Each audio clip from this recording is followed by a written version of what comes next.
Grinder Bengaluru ಆಯ್ದ ವಿಭಾಗಕ್ಕೆ ಉಸ್ತುವಾರಿ ನೇಮಕ. ಜೆಡಿಎಸ್ ಪಕ್ಷದಿಂದ ಜಿಬಿಎಸ್ ಸೇರಿದಂತೆ ಹಲವು ಕಮಿಟಿಗಳಿಗೆ ಉಸ್ತುವಾರಿಗಳನ್ನ ನೇಮಿಸಿದ ಆದೇಶವನ್ನ ಹೊರಡಿಸಿದ ಎಚ್ಡಿ ಕುಮಾರಸ್ವಾಮಿರವರು ಮಾತನಾಡಿದ್ದಾರೆ. ಮುಖಂಡರು ಉಪಸ್ಥಿತರಿದ್ದರು.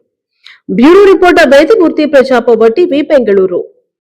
ನಿಜವಾದ ರೈತರಲ್ಲಿ ಹೋದ್ರೆ ಆ ಡಿಸಿ ಆಫೀಸಿಂದ ಹೊರಗೆ ನಿಲ್ಲಿಸ್ತಾರೆ. ಇದು ಟೌನ್ಶಿಪ್ ಮಾಡಬೇಕು ಅಂತ ಆ ಸಂದರ್ಭದಲ್ಲಿ 2006 ಅಲ್ಲಿ ದೊಡ್ಡ ಮಟ್ಟದಲ್ಲಿ ಕೃಷಿ ನಡೀತಾ ಇರಲಿಲ್ಲ. ಅವತ್ತು ರೇಟು ಸಹ ಇರಲಿಲ್ಲ. ಜನಗಳು ವಾಲಂಟಿಯರ್ ಕೊಡಲಿಕ್ಕೂ ತಯಾರಾಗಿಲ್ಲ.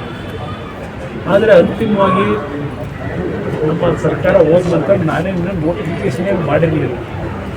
ಇದು ಕುಮಾರಸ್ವಾಮಿ ಕೂಸು ಅಂತ. ಕುಮಾರಸ್ವಾಮಿ ಕೂಸು ಬೇರೆ ಥರ ಇತ್ತು.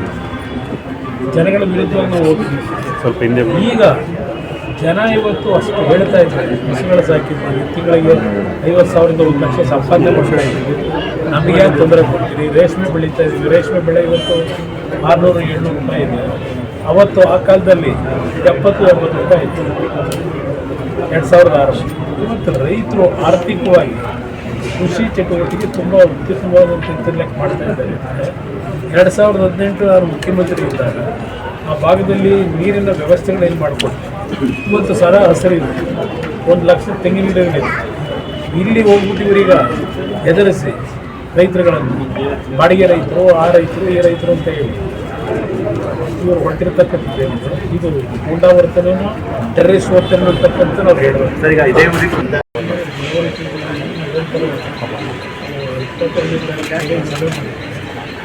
ಸಭೆಯ ನಂತರ ಈ ಘೋಷಣೆ ಮಾಡಿದೆ.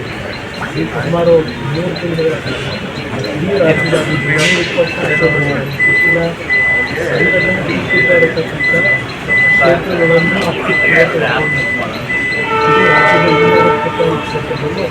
ಒಂದು ಪಕ್ಷದ ಸಂಘಟನೆ ಕಾರ್ಯಕ್ರಮ ಬೆಳಗ್ಗೆ ವಿಧಾನಸೌಧದಲ್ಲಿ ಮಾತಾಡಿದ್ರಿ. ಈಗ ಸಚಿವರು ರಿಯಾಕ್ಟ್ ಮಾಡಿದ್ದಾರೆ. ಆ ಥರ ಇದ್ರೆ NIA ಕೋರ್ಟ್ನ ಕೇಂದ್ರ ಸಚಿವರಿಗೆ ಮಾಹಿತಿ ಕೊಡಲಿ ಅಂತ. ಟೆರರಿಸ್ಟ್ಗಳು ಅಂದರೆ ರಾಜಕೀಯ ಟೆರರಿಸ್ಟ್ ಅವ್ರ ಮೇಲೆ ದಾಖಲೆ ಕೊಡಿ. ಈಗ ದಾಖಲೆ ಯಾವುದರಲ್ಲಾದರೂ ಕೊಡ್ತಾರೆ. 40% ಸರ್ಕಾರ 2.5 ವರ್ಷ ಸರ್ಕಾರ ನಡೆಸೋದು. 2.5 ವರ್ಷದ ಸರ್ಕಾರ ನಡೆಸ್ತಕ್ಕಂಥ ಹಿರಿಯ ಸರ್ಕಾರದಲ್ಲಿ 40% ತೀವ್ರ ಪೋಸ್ಟ್ ಹಾಕೊಂಡು ಹೋಗೋದು. ಅದ್ರಲ್ಲಿ ಏನೋ ದಾಖಲೆ ಕೊಡ್ತಾರೆ.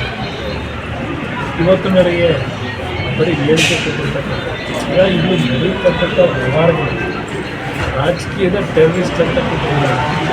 ಇವತ್ತು ನಿಮಗೆ ಗೊತ್ತಿದೆ, ಕೆಲವು ನಾಗರಿಕರು ಆಗಿರ್ತಕ್ಕಂಥ ಅನಾಹುತಗಳ ಬಗ್ಗೆ ಕೆಲವು ಮಂತ್ರಿಗಳ ತಕ್ಕಂಥ ಯಾವ ರೀತಿ ಅವರಿಗೆ ಒಂದು ರೀತಿ ದುರಾಂಕಾರದಲ್ಲಿ ಎದುರಿಸ್ತಕ್ಕಂಥ ಕೆಲಸ ಮಾಡ್ತಾರೆ.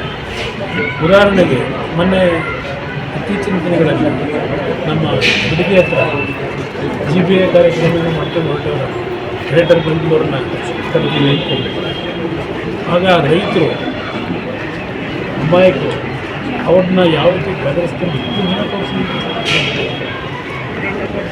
ಅದಕ್ಕೆ ಬೇಕಾ ಟೆರರಿಸಮ್ ಆಗ ಅಮಾಯಕ ರೈತರ ಮೇಲೆ ದಬ್ಬಾಳಿಕೆ ಮಾಡೋದು. ಮೊನ್ನೆ DC ಕಚೇರಿ ಮೇಲೆ ಸಭೆ ಕರೀತಾರೆ.